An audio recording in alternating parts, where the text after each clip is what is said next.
The first thing I noticed about him was his hands, not his face. Though his face was unreasonably handsome in that carved, severe way that made you want to look twice and then immediately pretend you hadn't. Not his shoulders. Though they were the kind of shoulders that made a person reconsider every assumption they'd ever held about physical proportion. Not even his scent, which hit me like a warm wall the second the door opened. Something dark and woodsy, amber, forward, expensive. With that unmistakable undercurrent of alpha pheromone that my omega biology registered before my brain had even finished processing that he existed. No, I noticed his hands first. They were gripping the doorframe, both of them.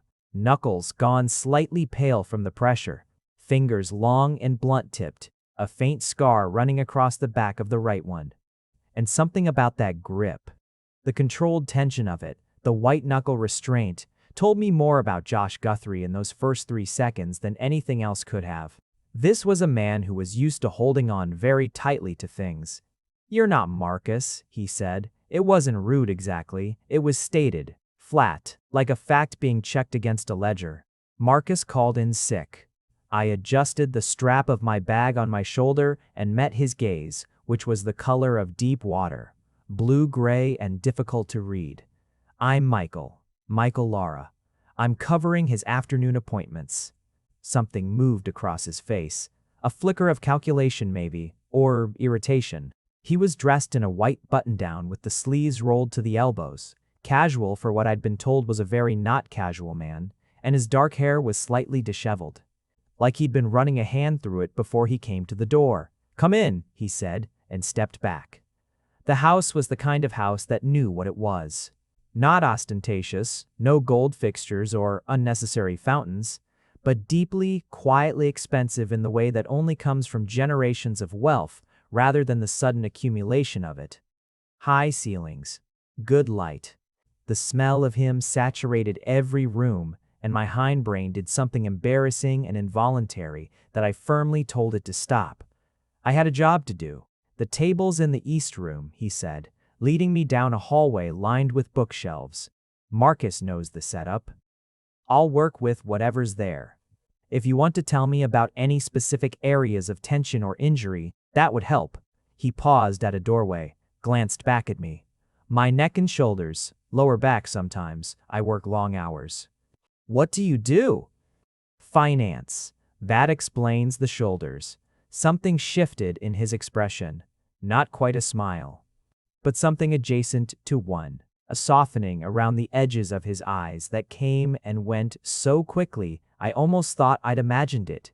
The East Room had a proper massage table, already set up with clean linens, a diffuser going with something eucalyptus adjacent. Professional. The kind of setup that told me he took this seriously, that Marcus had been coming here long enough to have a routine. I set my bag down and began laying out my oils. "I'll step out while you prepare," Josh said. 5 minutes. He nodded and left, and I stood there in his East Room smelling his house and doing the very unprofessional thing of pressing my palm flat against my sternum for a moment, like I could manually slow my own heartbeat. Get it together, Michael. He was an alpha, a wealthy one, probably insufferable in approximately 6 different ways I hadn't discovered yet. I was here to do a job, a professional job. That was the entire story, beginning and end. I arranged my oils and told myself that very firmly. He came back in wearing the robe that Marcus had apparently left for him. White, thick-waisted, monogrammed. He moved through the space with the contained energy of a man who didn't know how to be still, even when he was trying. There was a coil of something in him, always.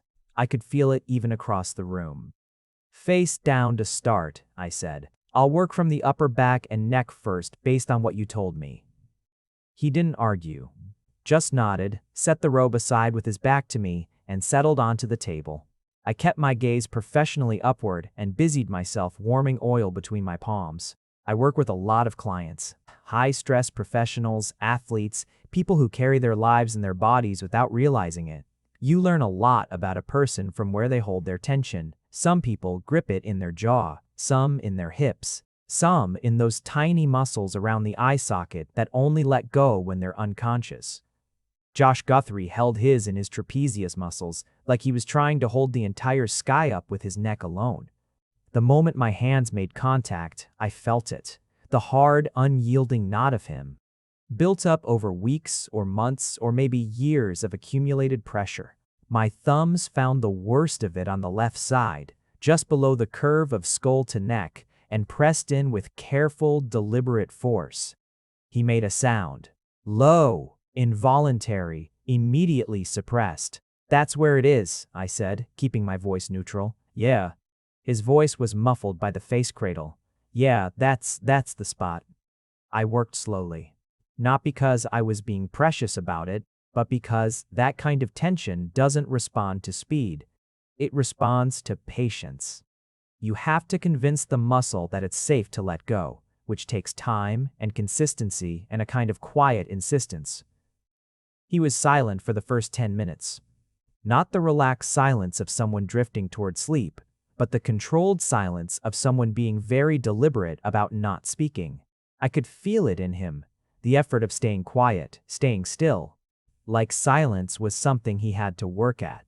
Around the 15-minute mark, when I'd moved to his lower back and was working along the erector spinae, he said, "You're different from Marcus." Different how? Pressure. Technique. A pause. More thorough. I wasn't sure if that was a complaint or a compliment. "Is that okay?" Another pause, longer. "Yes." I kept working. Near the end of the session, when I was doing the finish work, lighter strokes helping his nervous system transition out of the deep work, he was genuinely, authentically quiet in a way that felt like something had finally let go. The tension that had coiled through his whole body like a spring had eased. His breathing had slowed. The line of his back, which had been subtly braced even under my hands, had finally softened. I found, unexpectedly, that I didn't want to wake him from it. But the hour was up. "We're done," I said, keeping my voice low. "Take your time getting up. Drink water when you can." He came back to himself slowly, rolled to his side, sat up. His hair was more disheveled now, pressed on one side, and there was a softness to his face, a temporary unguardedness, that I suspected very few people ever got to see. He looked at me. Really looked, for the first time. Not the quick assessment he'd done at the door, but something slower, more deliberate. "Book you for next week," he said. It was barely a question. "You'd have to go through the spa. Request me specifically." "I will." I packed my bag and told my heartbeat to behave itself. He did request me specifically. Marcus had fully intended to take back his Monday appointment with the very important and very private client in the house on Elmswood Drive. But the following Monday morning, I got a message from the spa's coordinator, Nina, with a note that said the client had specifically requested Michael Lara, and would I be available? I stared at that message for longer than was necessary. Then, I said yes. The second session was different from the first in the way that second sessions always are. The initial strangeness worn off, both people slightly more calibrated to each other.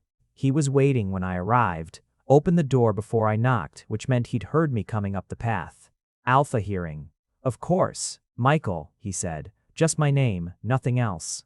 But something in the way he said it, like he'd been thinking about how to say it and had decided on just the 2 syllables, plain and direct, made the back of my neck warm. "Josh," I said back, matching his energy. Something in his expression shifted. I'd used his first name without being invited to. An omega using an alpha's first name was still loaded with implication in certain circles, defiant in some readings, familiar in others. I watched his face to see which way he'd take it. He held the door wider and said, "East room's ready." Familiar then. Good. This time I knew his body better. I knew where the worst of it lived, and I started there, at the base of his skull on the left side, without preamble. He made that same low, involuntary sound and immediately swallowed it, and I pretended not to hear. "You worked this week?" I said. Observation, not question. "Every week?" "Late nights?" "Most of them." I worked in silence for a while. Then, "You ever take time off?" The pause was long enough that I thought he wasn't going to answer. "Not recently." When's the last time you did? Another long pause. I don't remember. That should have been a neutral piece of information. Lots of high-powered professionals lose track of vacations. But something in the flatness with which he said it, the total absence of any wistfulness or irritation or even awareness that this was unusual, sat uneasily with me. Do you want to? I asked. Want to what? Take time off. He was quiet for so long that I started to wonder if I'd overstepped, if I'd misread the calibration of this space between us and made it too personal, too quickly. I kept working, kept my hands steady and my expression neutral. Then, very quietly, I don't know what I'd do with it. The honesty of that hit me somewhere I wasn't expecting. There was no deflection in it, no performance of busyness or importance, just a man who genuinely couldn't conceive of what rest would look like for him. I didn't say anything, I just kept working. But something in my approach shifted. I spent more time on the base of his skull where I could feel the headache he'd probably been carrying all week. And worked with more patience than strictly necessary until I felt it begin to ease. I didn't analyze why. The third week, he had coffee waiting. 2 cups, on a small table in the hallway near the east room door. Like it was obvious, like it was a thing we did. I stopped and looked at the cups, and then looked at him. You said last week you usually stop for coffee before appointments, he said, with the particular blank expression of someone who has prepared a casual thing and is now hoping it lands casually. I had said that, offhand. A throwaway detail about why I was 90 seconds later than the first session. He had remembered. Thank you, I said, and took the cup. It was the right order. Black with a half sugar, which I also remembered mentioning in an offhand way during the second session when he'd asked, idly, it had seemed, whether I had preferences for anything. He had been paying attention, carefully, the way he seemed to do everything. The session that day was looser than the previous 2. His muscles still held the familiar knots, but they were less defensive about giving them up. Like his body was starting to trust the process, starting to trust my hands, specifically. Midway through, he said, "What made you become a masseuse?" Massage therapist, I corrected on instinct. Sorry, massage therapist. My mother had chronic back pain. When I was a teenager, I used to help her with it, just things I figured out by doing. Turned out I was good at it. I pressed into a stubborn knot near his shoulder blade. What made you go into finance? Family business, he said. No elaboration. You enjoy it? I'm good at it. I noticed he hadn't answered the question. I suspected he noticed I'd noticed. Neither of us pointed it out.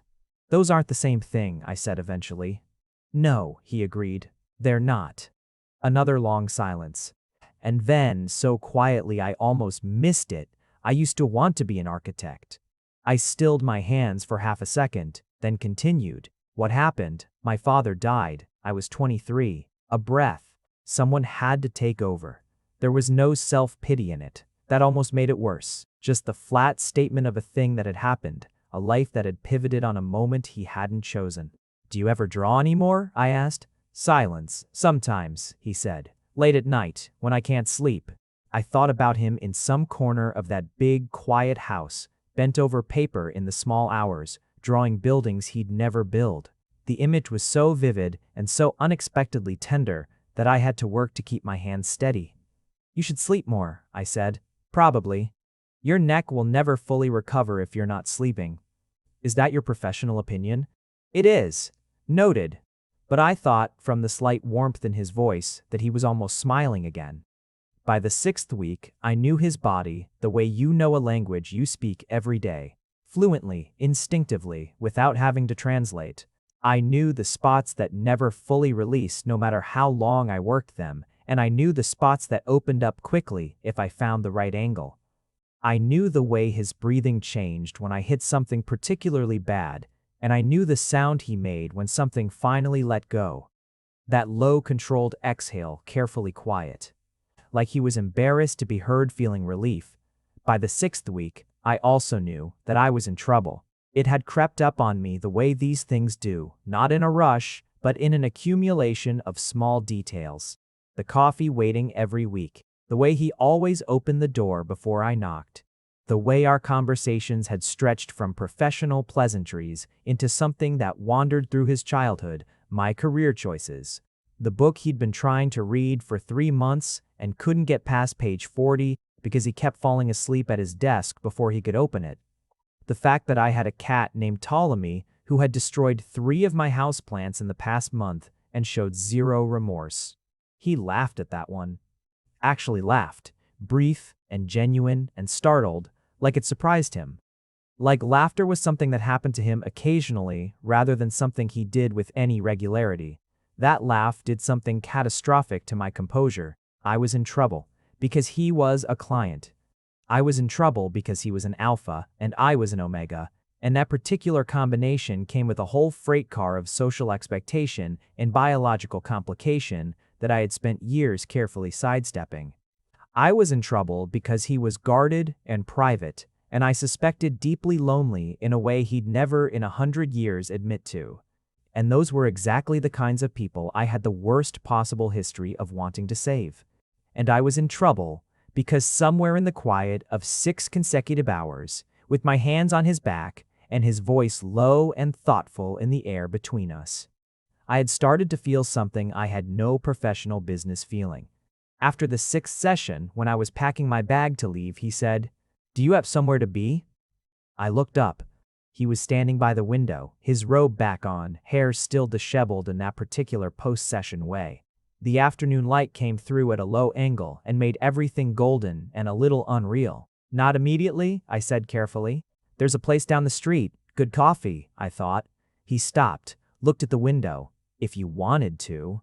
It was the most uncertain I'd ever heard him. The man who had opened a door and immediately assessed me, who spoke in flat declarative statements, who radiated the particular self-assurance of someone who had never had to question whether he belonged in a room. That man was standing by his window, looking faintly like he was bracing for impact. I should have said no. Every sensible professional instinct I had said no. Client boundaries, complications, the inherent power differential of our situation, the way alpha-omega dynamics could get messy so quickly, the fact that I liked this job and liked this appointment and would hate to lose it by making it weird. "Okay," I said. The place down the street was a small, dim coffee shop that Josh clearly knew well. The person behind the counter greeted him by name and didn't ask for his order. We took a table in the corner, and I watched him in a context outside his house for the first time and found him subtly different in it.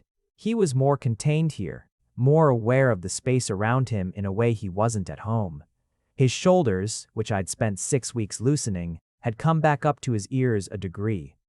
"You come here a lot?" I asked. "Evenings sometimes, when I need to get out of the house." "Do you feel like you need to get out of the house often?" He looked at me over his cup. "You ask a lot of questions. You answer them." Something moved across his face.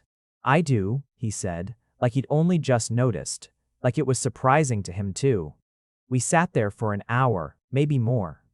It was easy in the way that things are only easy when they've been building toward ease for weeks. Not effortless, exactly, but inevitable. Like a conversation that had been waiting to happen. He told me about his father, not the death, but before. The way the man had run the firm like a military operation, had never understood why Josh spent so much time at the drafting table in his room, had sent him to business school the same way he might have sent him to a particular tailor, expecting a particular outcome, not interested in the process. I told him about my designation, the complicated history of being an omega in a profession that required physical contact with strangers, the assumptions people made. The way I'd had to build a particular kind of professional armor to exist in those spaces without being reduced to what my biology was. He listened the way he did everything, carefully, completely, without interrupting. "Does it bother you?" he asked. "When people make those assumptions?" It used to bother me more. Now it's information about who they are, not who I am. He was quiet for a moment. Then, "That's a hard thing to learn." It took a while. I looked at him. "What about you? Do the expectations ever bother you, being an alpha?" The question surprised him. I could see it. The slight widening of the eyes, the recalibration. Constantly, he said, and then looked like he hadn't meant to say that. We sat with it for a moment, that honesty floating between us. Tell me about the buildings, I said, to give him somewhere to go, and he did. For 30 minutes, Josh Guthrie talked about architecture, about the way light moved through well-designed space, about structural integrity, about the specific pleasure of a building that worked both beautifully and functionally, about a cathedral he'd visited in his 20s that had made him stop in the middle of the nave and feel for the first time in his life that the world was made of something worth paying attention to. He talked with his hands. It was the only time I ever saw him do that. When he was talking about something he genuinely loved, his hands moved, and the restrained, controlled man I'd spent 6 weeks working on became briefly, clearly someone who had once been a boy who cared very much about something and had never entirely stopped. I walked home in the dark afterward and thought, I am in so much trouble. The 7th week, something shifted. I knew it the moment he opened the door. Something was different in his face, a tightness that was different from his usual tension. This was emotional. I'd been working with bodies long enough to know the difference between physical stress and emotional stress, and Josh's face when he opened the door that 7th Monday had something in it I hadn't seen before. Bad week? I asked, stepping inside. That obvious? A little. He said nothing, just led me to the east room. The coffee was there, as always, and I took it and felt the warmth of the cup and watched him across the small space. You don't have to tell me, I said. We can just work. There was a situation at the firm. He rubbed the back of his neck. Something I should have seen coming. Didn't. Were you wrong? The question seemed to startle him. What? About whatever it was. Were you wrong about it? A long beat. No, but I should still have seen it. So, you weren't wrong, but you're punishing yourself for not being omniscient. He looked at me. Really looked. That's a blunt way to put it. Is it inaccurate? The line of his jaw tightened. Then, slowly, the ghost of that not quite smile. No. Get on the table, I said, in my gentlest possible version of a firm voice. We'll work on your neck. What followed was the most intense session we'd had. He was wound so tight that the first 15 minutes were almost all negotiation. My hands against the locked walls of his muscles, patient and persistent. He was silent, but not the deliberate silence of before. This was the silence of someone who had too much going on inside to have bandwidth for words. I worked, and I let the silence be what it was. Around the halfway point, something broke. Not dramatically. There was no moment I could point to and say, there, that was it. Just a gradual, incremental release, like a fist slowly uncurling over the course of minutes. The tension in his upper back let go in stages. His breathing evened. The particular set of his jaw, that self-reproachful clench, softened. When we were near the end, he said, quietly, into the face cradle, I don't usually talk about things like this. Like what? Like failures, or what feels like failure. You mentioned you weren't wrong. I don't like not seeing things coming. A pause. I don't like being caught off guard. I thought about the doorframe, the first day, the white-knuckle grip, the way he held on to things. Nobody does, I said. Most people are better at accepting it. Are they? Or do they just not let it show? Silence. You're very good at this, he said eventually. Both things. The hands. And the other part. I wasn't sure what to say to that, so I didn't say anything. Just finished the session with long, careful strokes and let the room be quiet. But I thought about it the whole way home. Both things. The hands and the other part. The other part. 8th week. 8th week.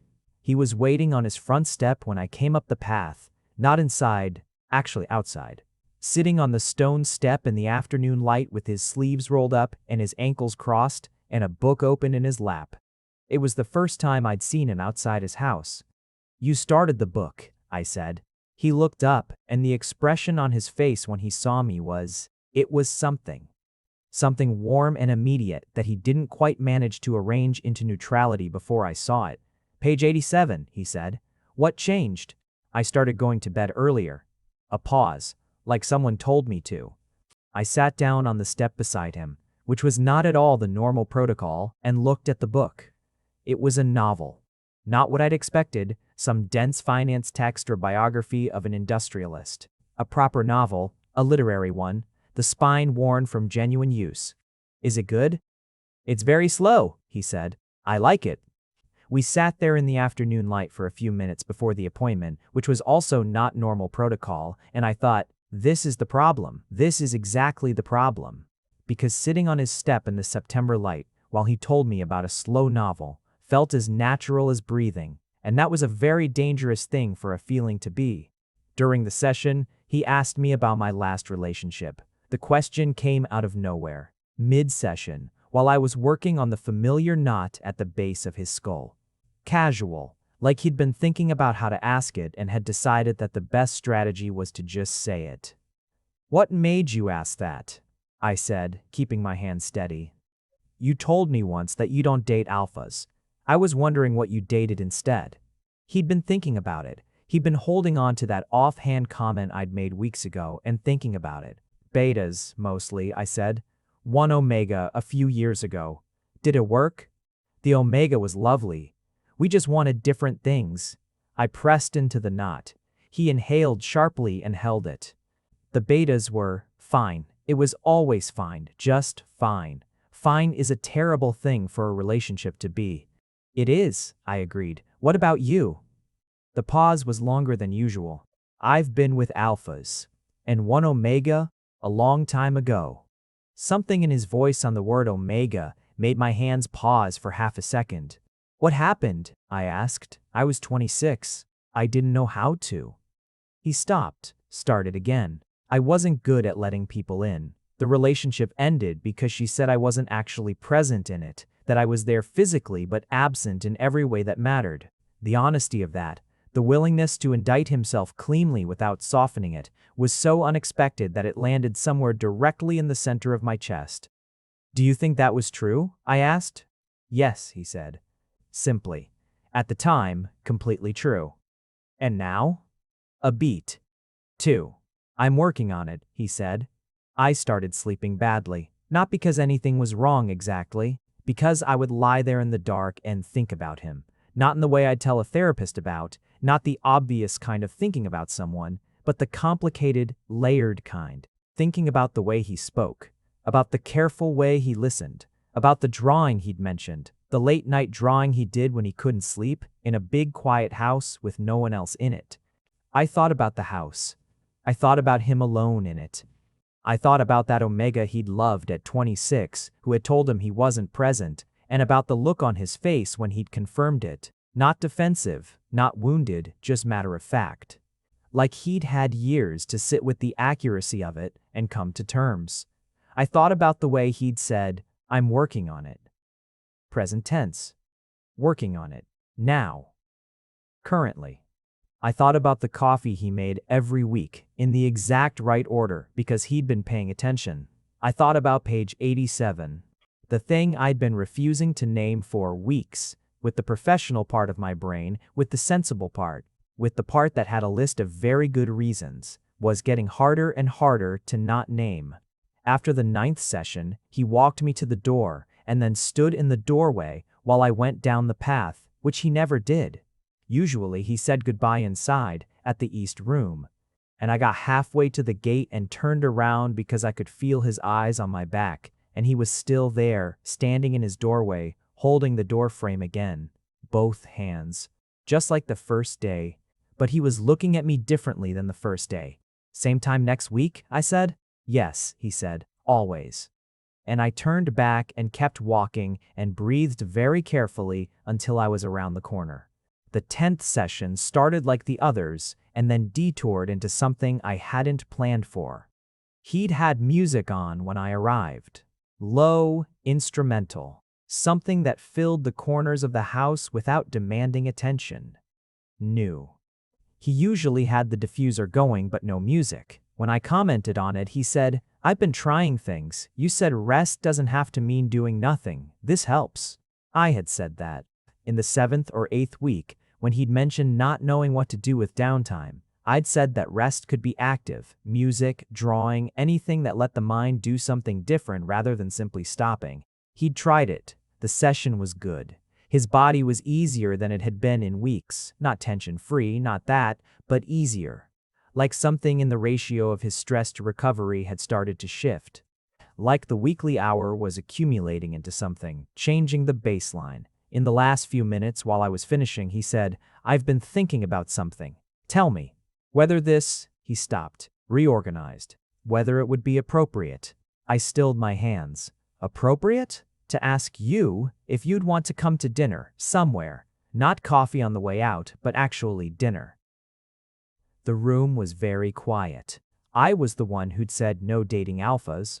Not a rule written anywhere. Not policy. Not anything formal. Just a personal line I'd drawn after learning what those dynamics did to me. How easy it was to lose the thread of myself in someone who filled a room so completely. And Josh Guthrie was very specifically an alpha, and I was very specifically his massage therapist, and those two facts together formed a very clear, logical conclusion. "I'm your therapist," I said. "I know." "I know," he said again. He rolled to his side, sat up slowly in the way I'd taught him, no rushing after deep work. His hair was pressed on one side, the way it always was. The afternoon light made everything soft. "I know all of that. I wanted to ask. If the answer is no, I understand, and it changes nothing." I looked at him. Sitting on the edge of the massage table in his east room, with his very honest eyes, and his scar on the back of his right hand, Josh Guthrie looked more open than I had ever seen him. More exposed. He'd asked the question the way he did everything when something mattered, carefully, with no artifice, bracing for the impact of honesty. "It would have to change something," I said. "I'd have to refer you to another therapist." He nodded. He'd already thought that through. "Would that be okay?" I asked. A long silence. Something moved across his face. Conflict, then resolution. "Yes," he said. "Then," I took a breath. "Then, yes, to dinner." I referred him to a colleague I trusted, a beta named Dana, who was excellent and professional and would take good care of his neck. I explained to Nina at the spa that I had a conflict of interest. Neither of them asked more than they needed to. I was grateful. The dinner was on a Friday. He'd chosen a place. Not ostentatious, not the kind of restaurant designed to impress through expense, but genuinely good, small. With the kind of lighting that made everything feel like it was happening at a particular remove from the world's ordinary noise. He was there when I arrived. I was not surprised. He was always early. He stood when he saw me, which no one had done for me in a long time, and the expression on his face when I walked toward him was so unguarded, so simply, clearly glad, that something in my chest caught.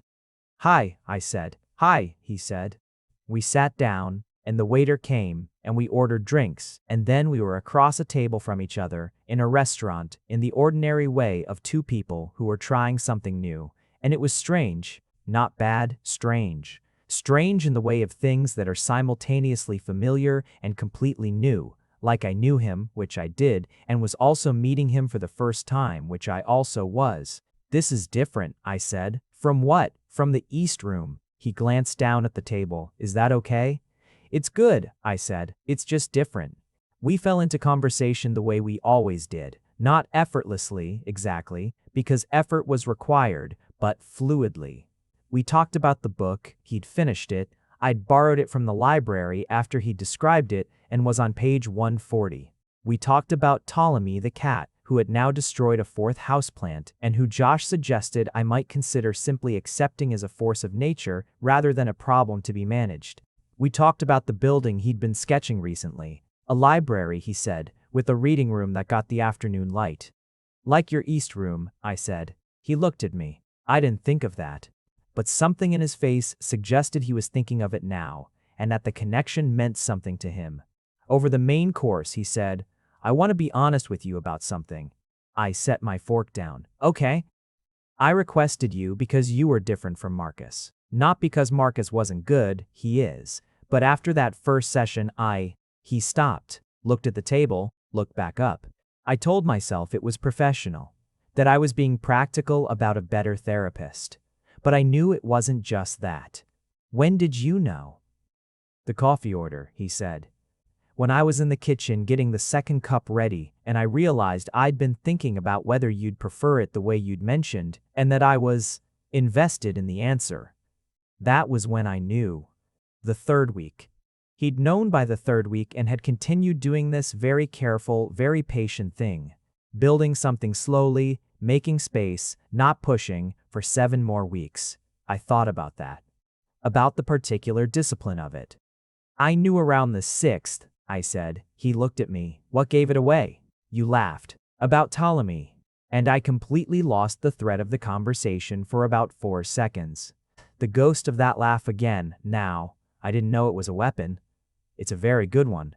I picked up my fork. You should use it more.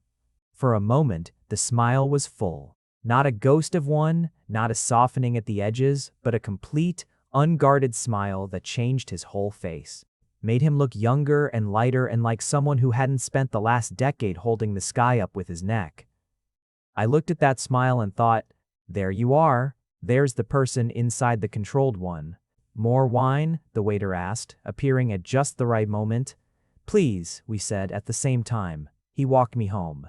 It was a 40-minute walk from the restaurant to my apartment, and when I'd said I'd get a cab, he'd said he'd walk me, and I'd said it was too far.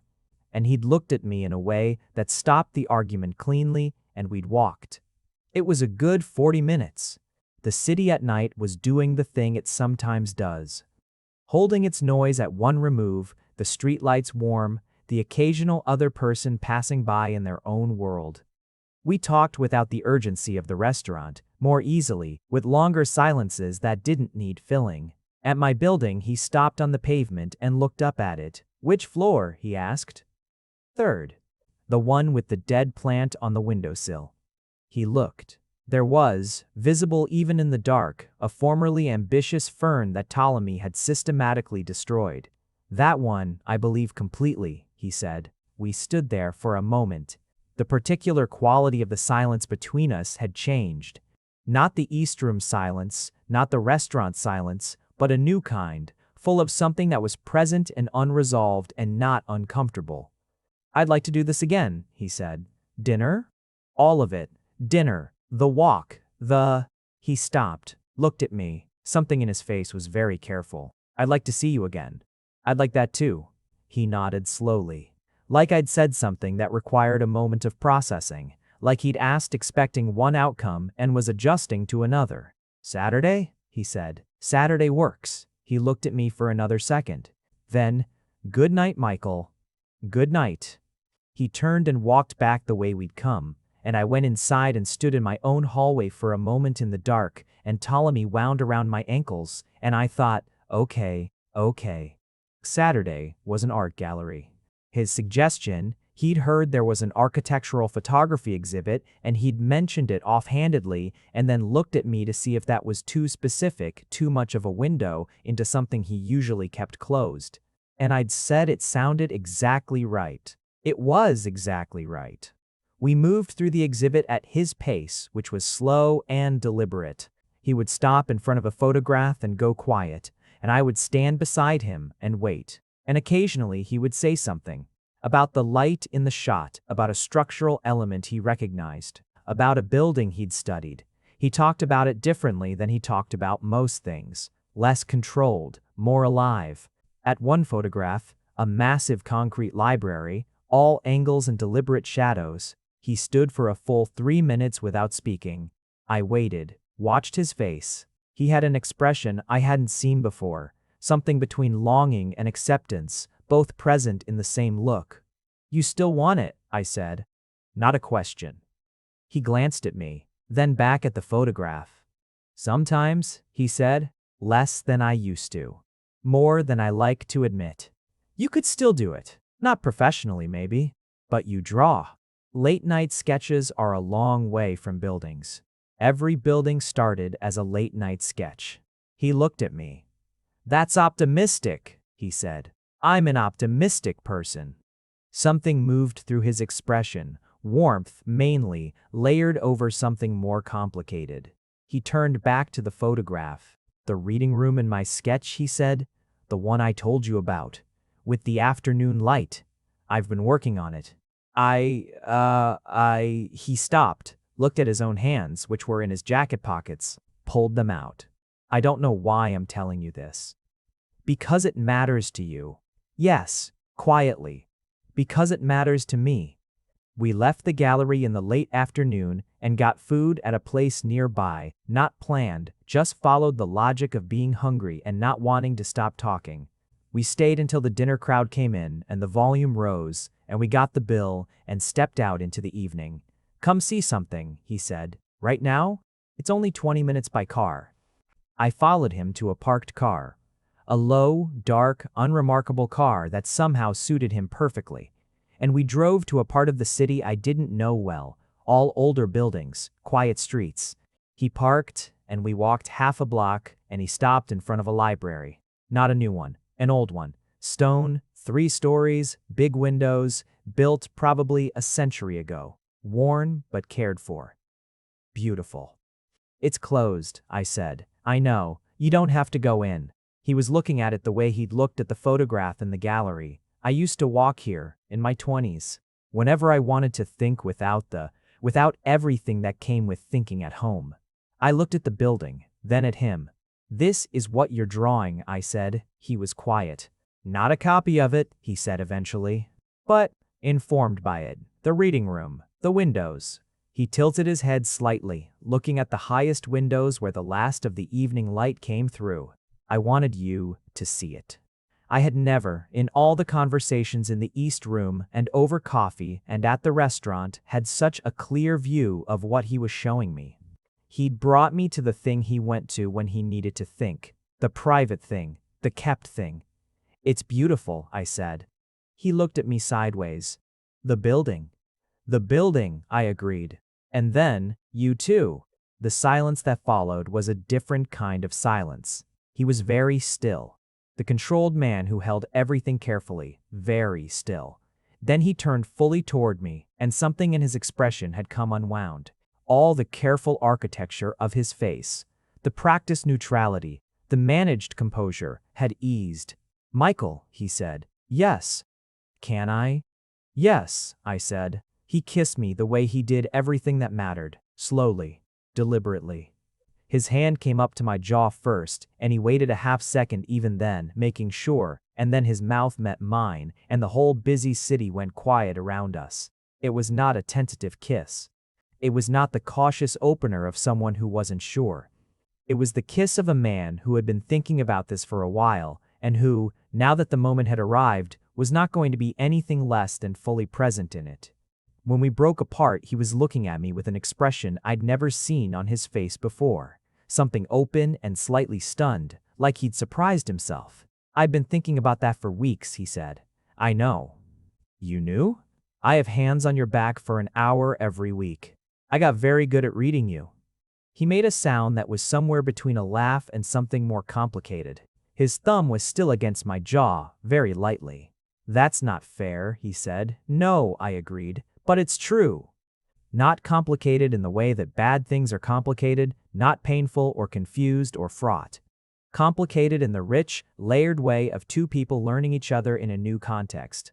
The context of being, tentatively and carefully, something more than they had been. He was different outside the East Room. Not unrecognizably different. The same man, the same careful attention, the same controlled economy of gesture and word. But there were things that came loose when he was with me that I didn't think came loose with many people. He laughed more easily. He asked questions he seemed genuinely curious about the answers to. He left space in conversations for me in a way that told me he'd been thinking about what I'd said, really thinking, carrying it with him. He showed me his drawings. Not the first day, not even the second month, but eventually, a Thursday evening at his house, dinner we'd cooked together, badly on his end. He approached the kitchen with the expression of a man who had spent most of his adult life outsourcing this task, and then afterward in the study where a drafting table sat near the window. The drawings were extraordinary, not polished. These were personal sketches, working things, not presentations. but in them was the hand of someone who had never stopped developing an eye, who had spent decades looking at buildings the way other people read text, absorbing structure and light and spatial relationships until they were part of how he processed the world. The reading room. He'd shown me sketches of it before, described it, but seeing it, the windows positioned to catch the afternoon sun, the proportions, the way he'd worked out the shelving to feel like enclosure without feeling like weight, was something else. "Josh," I said, "they're rough. They're extraordinary." He was quiet, looking at his own work with that particular self-critical expression I'd come to recognize, the expression that preceded him talking himself out of something good. "Stop doing that," I said. "Doing what?" "Deciding they're not good before I've had a chance to think about them." He looked at me. "I'm not. You are. You do it with most things." I turned back to the drawing. "These are extraordinary. These are extraordinary. The reading room is extraordinary, and I think you should build it." Silence. "It's a sketch," he said. "It started as a sketch." He looked at the drawing for a long moment, then at me. "You said that before," he said, "at the library." It was true then too. Something shifted in his expression. Not agreement exactly, but something cracked open, a hesitation in the certainty of, "No. I'll think about it," he said. Coming from Josh Guthrie, that was almost a yes. Winter arrived in the gradual way it does. The light changing first, going golden and oblique before it got cold, the leaves turning and then leaving the trees bare. I noticed winter arriving because I noticed it through his house. The afternoon light in the east room, shortening the quality of it, different. And then eventually no longer the east room at all, because he wasn't my client anymore, and I hadn't been in that room in months. What I had instead was his kitchen and his study and his absurd tendency to buy exactly one more book than he could reasonably read in a given month. And the particular smell of him that I'd spent 10 weeks working very hard to be professional about and could now simply experience. 3 months in, I met his business partner, a sharp-eyed beta named Robert, who looked at me for about 45 seconds when we were introduced at a dinner and then turned to Josh and said, "He's nothing like what I expected," and Josh said very calmly, "Good." 5 months and Josh came to my apartment for the first time, not by design, just because I'd mentioned a problem with a pipe and he'd offered to help, which turned out to mean calling a plumber. Which was not particularly romantic, but was very him. He sat in my kitchen while the plumber worked, and Ptolemy regarded him from the counter with the focused suspicion of a cat who is deciding whether something is worth his time. Josh looked back at Ptolemy, reached out one hand, slow and still, and waited. Ptolemy leaned forward, sniffed, sat down. After 30 seconds, Ptolemy stepped directly into Josh's lap, turned twice, and settled. Josh looked at me with an expression of genuine surprise. "He doesn't do that," I said. "He just did. He has never done that. With anyone." Josh looked down at the cat. Carefully, like he wasn't sure of the protocol, he moved one hand to Ptolemy's back. Ptolemy beeped, the small, involuntary sound he makes when he's content, and pressed into the touch. Something happened to Josh's face then. Something entirely unguarded, private, the kind of thing that only happens when you're not prepared for it. He looked at the cat in his lap like it was something small and significant and surprising, and then he looked up and found me already watching. He didn't try to arrange his expression. "Hi," he said. "Hi," I said. 7 months in, he built the reading room. Not metaphorically, not as a sketch. He commissioned it. A small project. A conversion of an unused room in a community center that had applied for renovation funding. And he'd seen the application through his firm's charitable foundation and had gone very quiet and then had made a call. He told me about it on a Sunday morning while we were in his kitchen, him making coffee with the particular focus he brought to new tasks he was learning to do well. He told me almost like it was incidental, tucked into the middle of a conversation about something else. But I knew him well enough to know that meant it was anything but. "The community center on Dean Street," he said. "They needed a reading room. The conversion design was, it needed work, so I did the work. I set down the book I'd been pretending to read." "You designed it?" "Informally. I worked with their architect of record. He brought the coffee over and sat down across from me. His eyes were very careful, waiting for my response. Josh? It's not a cathedral, he said with the precise intonation of a man getting his defenses in first. It's not a cathedral, I agreed. It's better. It's yours.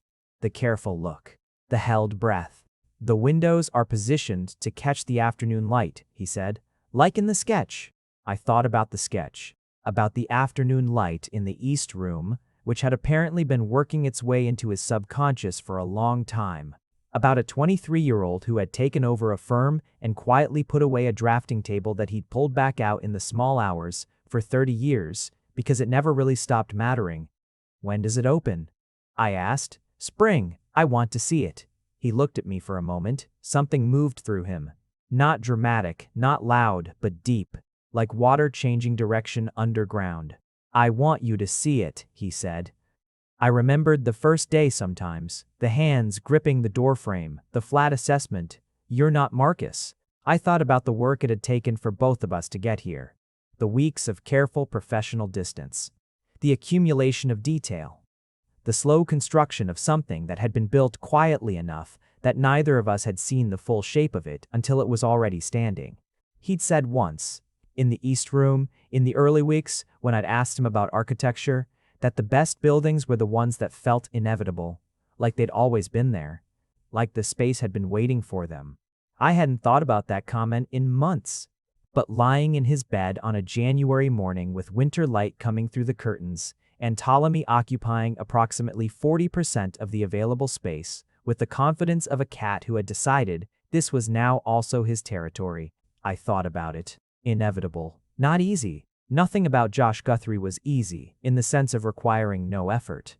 He was still the controlled man, still white-knuckled with held tension sometimes, still more comfortable in silence than in vulnerability, and still capable of a kind of self-reproachment that I pushed back on regularly, and would probably keep pushing back on for years. And I was still me, still inclined to overextend, still prone to asking too many questions too soon, still working out what it meant to let my own defenses down around an alpha without losing the thread of myself. We worked at it. That was maybe the most true thing I could say. We both worked at it.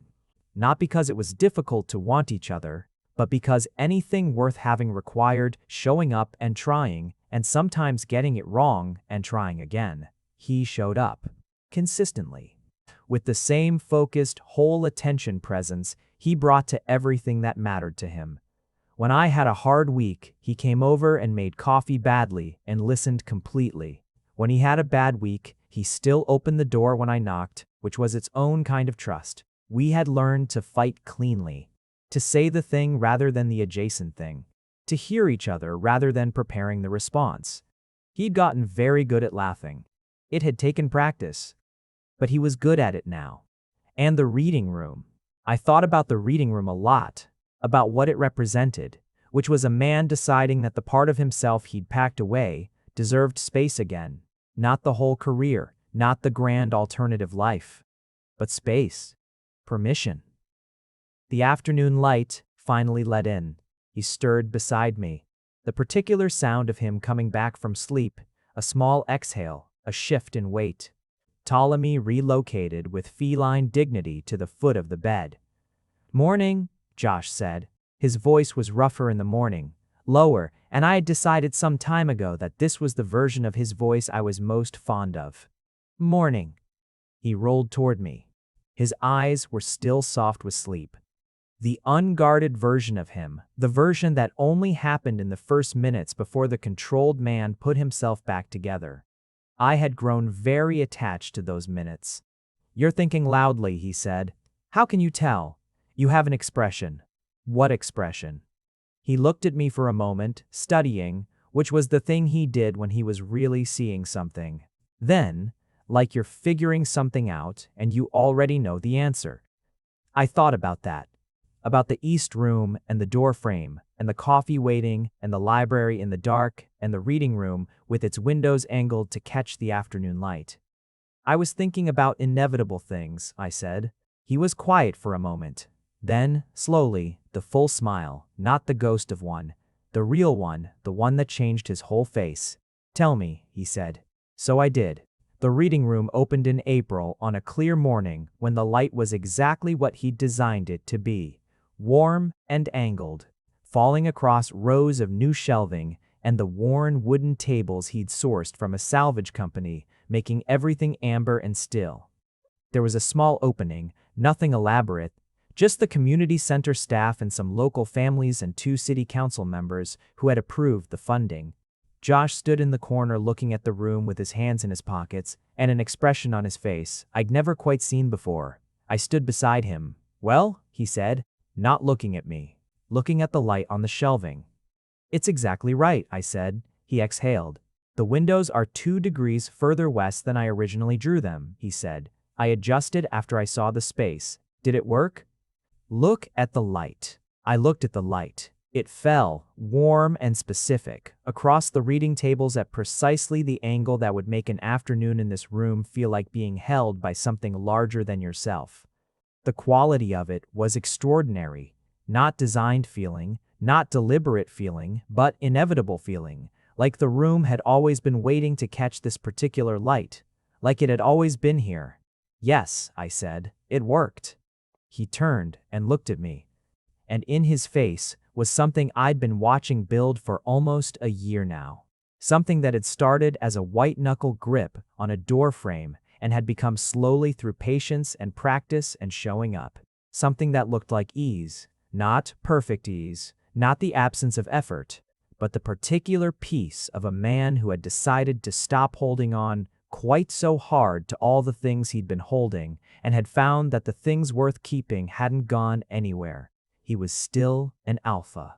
Still difficult in the specific way of people who feel everything too much and have spent decades managing it into control. Still fully capable of going 3 days without sleep during a bad quarter and then being surprised when his neck was a catastrophe, which I told him about regularly and he accepted with the equanimity of someone who has made peace with a particular blind spot. But he was present. He was here. In this reading room, he built from a late-night sketch and a memory of afternoon light and 30 years of quiet longing. He was entirely, completely here. "Ready to go?" I asked. He looked at the room one more time. The light, the shelves, the windows. "Yes," he said, and took my hand. We walked out into the April morning, and the city was doing what it does in spring. All that green and noise and the particular energy of things deciding to grow again. And I thought about the first day and the doorframe, and the careful accumulation of everything between then and here. Inevitable, like it had always been waiting, like we had always been in some version of the future that we were only now arriving at, exactly here. If you made it to the end, you're my kind of person. Leave a subscribe. Comment down your favorite part of the story, and if you want early access to videos, exclusive content, or just want to support the channel, make sure to join our Patreon. Link is in the description. Even one member genuinely means the world to me. See you in the next one.